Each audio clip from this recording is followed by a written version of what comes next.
Hello everyone!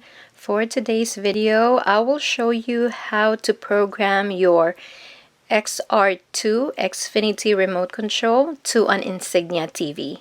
So the first thing is to locate that setup button, which is in the bottom of our remote control. We press and hold setup until the red light turns green on your remote control, and then enter the code for Insignia, which is 11780. 11780.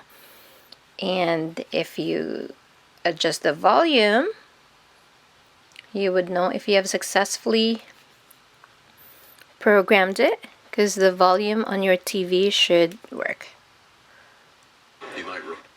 And it is working on the TV.